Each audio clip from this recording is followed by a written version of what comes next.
வணக்கம். இது 60ஆம் கல்யாண காலகட்டம்.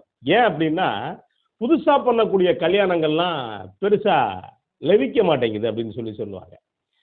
எதுக்கு இதுக்கு சொல்றேன் அப்படின்னா, இப்ப சினிமாவுல பார்த்தீங்கன்னா, பெரும்பாலும் புதுசா வரக்கூடிய படங்கள் ஓட மாட்டேங்குது. 1, 2 படம் ஓடுது. பெரிய பெரிய நடிகர்களுடைய படமே ஊத்திக்குது. ஆனா, இந்த ரிலீஸ் அப்படிங்கிற பேர்ல வரக்கூடிய மறுவெளியீடு பண்ணக்கூடிய படங்களுக்கு ஏகப்பட்ட வரவேற்பு இருக்கு. இந்த படத்துக்கு என்னங்க செலவு அப்படின்னா, ஒரு செலவும் இல்ல. எதையாவது சின்ன சின்ன வேலைகள பார்த்துட்டு, அப்படியே அந்த பழைய வீட்டுக்கு பெயிண்ட் அடிக்கிற கணக்கு தான். பண்ணிடுறாங்க. மக்களும் அந்த படத்த பார்க்குறாங்க. அந்த வகையில தான் பார்த்தீங்கன்னா, வரக்கூடிய டிசம்பர் 12ஆம் தேதி ரஜினிகாந்துடைய பிறந்த நாளை ஒட்டி, படையப்பா திரைப்படம் மறுவெளியீடு செய்ய இருக்காங்க. இதுல சிறப்பம்சம் என்ன அப்படின்னா, ரஜினிகாந்தே ஏறத்தாழ ஒரு 1/2 மணி நேரம் அதுக்கு விளம்பரம் குடுத்துட்டாரு. பேட்டி குடுத்துட்டாரு. அப்ப என்ன ஆகுது அப்படின்னா, ரஜினி ஒரு விளம்பரம் ஒரு பேட்டி குடுக்குறப்ப, இது தொடர்பா இது வைரலாக ஆரம்பிக்குது. அப்ப ரசிகர்கள் மத்தியில ரொம்ப எளிமையா படையப்பா திரைப்படம் போய் சேர்ந்துருது. இந்த படையப்பாவுக்கு என்ன சிறப்பு அப்படின்னா, அந்த படத்துக்குள்ள ரஜினிகாந்த் இருப்பாரு, கதாநாயகி சௌந்தர்யா இருப்பாங்க, வில்லியா ரம்யா கிருஷ்ணன் இருப்பாங்க. இதையும் தாண்டி ஒரு பெரிய நடிகர் இருப்பாரு, நடிகர் திலகம் சிவாஜி கணேசன். சிவாஜி கணேசன் ஏறத்தாழ கிட்டத்தட்ட ஒரு கால்வாசிக்கு பிறகு அவர் இறந்துருவாரு கதைப்படி. அதெல்லாம் இறக்கும்போது பார்த்தீங்கன்னா, அவர் அந்த வீட்டை விட்டு போகக்கூடிய அந்த காட்சி இருக்கும். ஏன்னா, அந்த ஊர்ல ஜமீனா வாழ்ந்தவரு, வீட்டை விட்டு போகும்போது எப்படி இந்த வீட்டை விட்டு போறதுன்னு தூண அப்படியே தட்டி தட்டி பிடிச்சுக்கிட்டு இருப்பாரு. கட்டி பிடிச்சுக்கிட்டு இருப்பாரு, அதோட இறந்துருவார். அது வரைக்கும் ரஜினிகாந்த் பம்மிக்கிட்டே இருப்பாரு. இது என்ன பெரிய சிறப்பு அப்படின்னா, நடிகர் திலகம் சிவாஜி கூட எந்த ஒரு அடுத்த கட்ட நடிகர்கள் நடிச்சிருந்தாலும், யார வேணாலும் எடுத்துங்களேன். சத்யராஜ் அவ்வளவு வளர்க்கிறவரு, பல படங்கள்ல பம்மிக்கிட்டு தான் இருப்பாரு. ரஜினி அது மாதிரி, கமல்ஹாசன் தேவர் மகன்ல அது மாதிரி, அதே மாதிரி இதுலயும் ரஜினி பண்ணியிருப்பாரு. அவருக்கு பிறகுதான் ரஜினியுடைய ஆட்டம் படையப்பா படத்துல தொடங்கும். அதுலயும் குறிப்பா பார்த்தீங்க அப்படின்னா, இந்த படத்துல என்ன சிறப்பு அப்படிங்கிறது, அதாவது ஏ.ஆர். ரஹ்மானுடைய பாட்டு, கவிப்பேரரசு வைரமுத்துடைய இசை எல்லாமே சிறப்பு அப்படின்னு வச்சுக்கங்களேன். அதையும் தாண்டி சிறப்பு என்ன அப்படின்னா, ரம்யா கிருஷ்ணன். ரஜினிகாந்துடைய நடிப்பு நீங்க கேட்கவே வேண்டியதில்லை. நீங்க சலிப்பு தட்டாத நடிப்பு. அதுல ஒன்றும் நமக்கு மாற்றுக்கிறது கிடையாது. அதுக்கு இணையா ஒரு நடிப்பு வேணுமா? எப்பவுமே ஒரு சம பலத்தோட எப்ப சினிமா ஜெயிக்கும் அப்படின்னா, சம பலத்தோட கதாநாயகனுக்கு எதிராக வில்லன் மோதினா தான் அந்த படம் ஆகப்படியே வெற்றி படமா மாறும். அப்படி இல்லைன்னா என்ன நடக்கும் அப்படின்னா, கதை ஓட்டத்துல ஒரு வில்லத்தனம் இருக்கணும். அது இருந்தா மட்டும்தான் அந்த படம் மக்களுக்கு நடுவுல ஒரு பெரிய அளவுக்கு போய் சேரும். அந்த வகையில நீங்க இதுக்கு முன்னாடி பாத்தீங்கன்னா, பெரும்பாலான வில்லத்தனம் பண்றது ஆண்கள் தான் இருப்பாங்க. வில்லனா பெரும்பாலும் நீங்க கணக்கிலே பாருங்களேன். ஒரு நம்பியார் மாதிரி, இல்ல ஒரு பி.எஸ். வீரப்பா மாதிரி, அதுக்கு எம்.ஆர். ராதா மாதிரி, இல்ல அதுக்கு அடுத்த காலகட்டத்தில் சத்யராஜ் மாதிரி, இந்த மாதிரி வில்லத்தனம் பண்ணக்கூடிய பெண்கள்னு கவனிச்சு பார்த்தீங்கன்னா ரொம்ப ரொம்ப ரொம்ப குறைவு. இந்த படத்துல அந்த பொறுப்பை ரொம்ப அழகா பண்ணியிருப்பாங்க ரம்யா கிருஷ்ணன். ரம்யா கிருஷ்ணன் ஒவ்வொரு முறையும் ரஜினிகாந்தோட போட்டி போடும்போது தியேட்டரே அதிரும். அந்த அளவுக்கு ரொம்ப ஒரு தேர்ந்தெடுத்த நடிப்பை கொடுத்திருப்பாங்க ரம்யா கிருஷ்ணன். அதனால இந்த படத்துடைய வெற்றிக்கு ரம்யா கிருஷ்ணன் ஒரு மிகப்பெரிய காரணமா இருந்திருப்பாங்க. அந்த வகையில இந்த படம் தொடர்ச்சியா ஒரு குறிப்பிட்ட 2 வருஷத்துக்கு பிறகு ரஜினிகாந்துக்கு மிகப்பெரிய வெற்றியை தேடி கொடுத்த திரைப்படம். இந்த படையப்பா படத்துக்கு பிறகு ரஜினிகாந்த் கொஞ்ச நாள் நடிக்கிறது அப்படிங்கிறத குறைச்சிக்கிட்டு 1, 2 படங்கள் மட்டுமே நடிச்சுக்கிட்டு பெரிய அளவுக்கு அதுக்கு சினிமாவுக்குள்ள திருப்தி இல்லாம இருந்த காலகட்டம் அந்த காலகட்டம் அப்படின்னு சொல்லலாம். இந்த படத்தை பொறுத்த வரைக்கும் அவர் ரஜினிகாந்த் என்ன சொல்லியிருக்காரு அப்படின்னா, இந்த கேரக்டர் இருக்கு இல்லையா, யாரு இந்த நீலாம்பரி அப்படிங்கிற அந்த கதாபாத்திரம் எதை பார்த்து உருவாக்கலை அப்படின்னு சொல்லியிருக்காரு. அந்த கதை ரஜினிகாந்தோட கதை, தயாரிப்புமே ரஜினிகாந்துடைய தயாரிப்பு. இதுல ரொம்ப ரொம்ப பிரபலமான 2 நகைச்சுவை காட்சிகள் இருக்கும். ஒண்ணு என்ன அப்படின்னா, ஏனுங்க படையப்பரு அப்படிங்கிற ஒரு நகைச்சுவை காட்சி. இன்னொன்னு ரஜினிகாந்த் செந்தில் சேர்ந்து பண்ணக்கூடிய அட்ராசிட்டி. எப்பவுமே ரஜினிகாந்த் கவுண்டமணி தான் சேர்ந்து பண்ணுவாங்க. இதுல ரஜினிகாந்த் செந்தில் சேர்ந்து பண்ணக்கூடிய அட்ராசிட்டி ஒன்று இருக்கு. அதுல ஒண்ணு என்ன அப்படின்னா, இந்த மாப்பிள்ள அவர்தாங்க, நான் சட்டை என்னது அப்படிங்கக்கூடிய அந்த வசனம். இது எல்லாமே சேர்த்து இன்னைக்கு இந்த படத்தை நீங்க எந்தவித கை வைக்காம போட்டீங்கன்னா கூட பார்க்கறதுக்கு மக்கள் ஒரு பக்கம் ரெடியா இருக்காங்க. அந்த வகையில அந்த காலகட்டத்திலே கே.எஸ். ரவிக்குமார் இயக்கத்துல ரொம்ப பிரம்மாண்டமா வந்த திரைப்படங்கள்ல இந்த படமும் ஒண்ணு. அதுலயும் ரஜினிகாந்த் சொல்றது, இந்த நீலாம்பரி கதாபாத்திரத்தை எங்க இருந்து பிடிச்சோம் அப்படின்னு ரொம்ப முக்கியமா சொல்றார். எங்க இருந்து அப்படின்னா, பொன்னியின் செல்வன் படத்துல வரக்கூடிய நந்தினி அப்படிங்கிற அந்த கதாபாத்திரம்.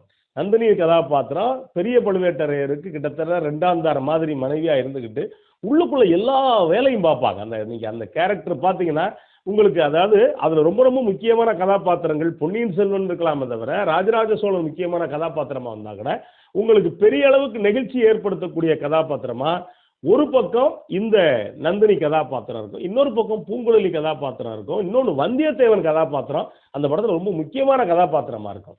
அந்த வகையில ஒரு வில்லத்தனம் பண்ணக்கூடிய அதே நேரத்தில் தனக்கு கிடைக்காத ஒண்ணுங்கிற ஏக்கம் இருக்குல்ல, நீங்க அந்த கதாபாத்திரம் வித்தியாசமான கதாபாத்திரம். ஏன் அப்படின்னா ஒரு பக்கம் அந்த கதாபாத்திரத்துக்கான நியாயம் இருக்கும், எனக்கு இது கிடைக்கல அப்படிங்கிற ஏக்கம் தான் ஒருத்தரை வெள்ளத்தனமா மாத்துறதுக்கான இடமான அதான் அந்த உளவியல் சிக்கல் இருக்கு இல்லையா, அந்த உளவியல் சிக்கல்ல மாறக்கூடிய கதாபாத்திரமா இருக்கக்கூடிய அந்த நந்தினி கதாபாத்திரம். அந்த நந்தினி கதாபாத்திரத்தை தான் நான் எடுத்தேன், அதை நீலாம்பரி அப்படிங்கிற பேர்ல வச்சோம் அப்படின்னு சொல்லி ரஜினிகாந்த் சொல்லியிருக்காரு.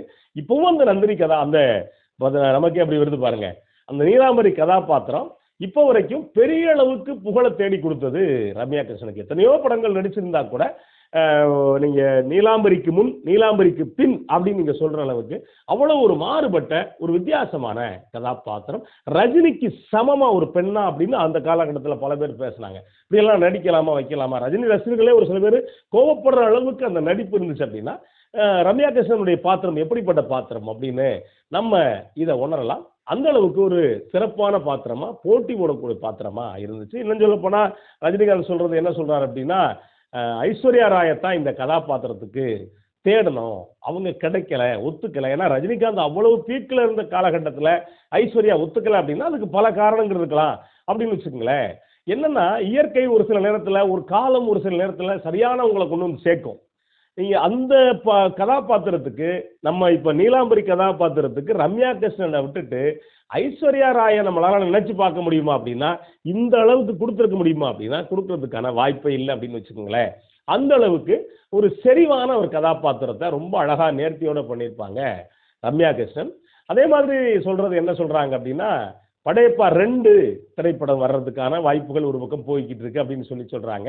இதுக்கு நீலாம்பரி அப்படின்னு பேர் வைக்க போறாங்க அப்படின்னு சொல்றாங்க. ஒருவேளை நீலாம்பரி அப்படின்னா அந்த நீலாம்பரி கதாபாத்திரத்துல யார் நடிக்கிறது? ஏன்னா படையப்பாவில் வரக்கூடிய கடைசியில் நீலாம்பரி இறந்து போயிடுவாங்க. எத்தனை ஜென்மம் எடுத்தாலும் உன்னை வந்து நீ வழிவாங்காம இருக்க மாட்டேன் அப்படின்னு சொல்லிட்டு சபதம் எடுத்துட்டு நீலாம்பரி இறந்து போவாங்க. அப்ப இறங்கு போது கூட அந்த நீலாம்பரி கதாபாத்திரம் கொஞ்சம் கூட குனிவு இல்லாம அந்த கதாபாத்திரத்துக்கு சிறப்பே தான், கொஞ்சம் கூட தலை குனியாம அந்த கம்பீரத்தோட இறந்து போகக்கூடிய அந்த கதாபாத்திரம்.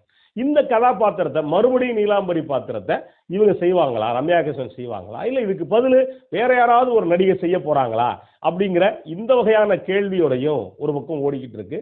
இன்னொன்று இந்த காலகட்டத்தில் நீங்க வரிசையா பார்த்தீங்கன்னா சிங்கம் 1 சிங்கம் 2 சிங்கம் 3 அப்படின்னு வந்துச்சு. நீங்க எந்திரன் 1 எந்திரன் 2 வந்துச்சு. அதே மாதிரி தக்லைஃபு 2 வர 2 3 வரப்போகுதுனாங்க, அதுக்கான வாய்ப்பு இல்லைன்னு வச்சுக்கோங்களேன். இப்போ இந்தியன் வந்துட்டு 1 வந்துச்சு 2 புட்டுக்குச்சு. என்ன காரணம்னா காலகட்டம். நீங்க சிங்கம் 1 2 வரிசையா வந்துச்சு, ஆனா எந்திரன் வரிசையா வந்துச்சு ஓடுனுச்சு. இப்போ இந்தியன் என்ன அப்படின்னா ஏறத்தாழ 30 வருஷம் கழிச்சு இந்தியன் 2 வந்துச்சு ஊத்திக்கிச்சு. ஏன்னா அந்த கால இடைவெளி வேற இந்த கால இடைவெளி வேற, அன்னைக்கு இருந்த இயக்குநர்களுடைய இது வேற, இன்னைக்கு இருந்த இயக்குநருடைய களம் வேற. இன்னொன்று இப்போ இந்த படத்தை KS ரவிக்குமார் இயக்குவாரா, இந்திய இது நம்ம படையப்பா 2 வந்துச்சு அப்படின்னா வேற யாரும் இயக்குவாங்களா அப்படிங்கிற இந்த கேள்வி இருக்கு. அதான் இயக்குநர்களுக்குள்ள அந்த கால இடைவெளி ஒரு பக்கம் வந்துருச்சு. இன்னொன்று நிறைய இயக்குநர்கள் ஒரு குறிப்பிட்ட ஆண்டுகள் கழிச்சு அவங்களுக்கு நிறைவான வாழ்க்கை வந்த பிறகு அப்படி ஒரு சரியான திரைப்படம் எடுக்கிறதுல கோட்டை விட்டுறாங்க. அது காரணம் என்ன அப்படின்னா சாதாரண மக்களோட பழகாத தன்மை வர்றப்ப அவங்க சிந்தனையே வேற ஒரு இடத்துல இருக்கிறதுனால அது பொதுமக்களோட அந்த படம் அப்படிங்கிறது ஒத்து வராம அவங்க சிந்தனைக்கு ஒத்து வராம போறதுல இப்படி ஒரு சிக்கலான வாய்ப்பு இருக்குன்னு வச்சுக்கோங்களேன்.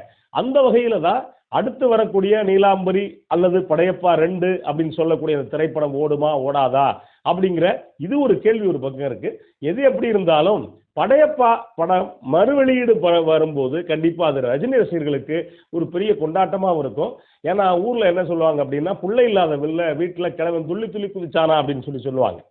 இது எதுக்காக சொல்றேன் அப்படின்னா நீங்க புதுப்படங்கள் பெரிய அளவுக்கு வராம ஓடாம இருக்கக்கூடிய காலகட்டத்தில் பழைய படங்கள் வந்து ரசிகர்களை ஒரு பக்கம் மகிழ்ச்சி படுத்துறது அப்படிங்கிறது ஒரு பக்கம் மகிழ்ச்சியான செய்தி தான். இதையும் தாண்டி புது படங்களும் நல்ல படங்களா வரணும் அப்படிங்கிறதா நம்முடைய எதிர்பார்ப்பு. மறுபடியும் படையப்பா வரட்டும், பார்ப்போம். நன்றி, வணக்கம்.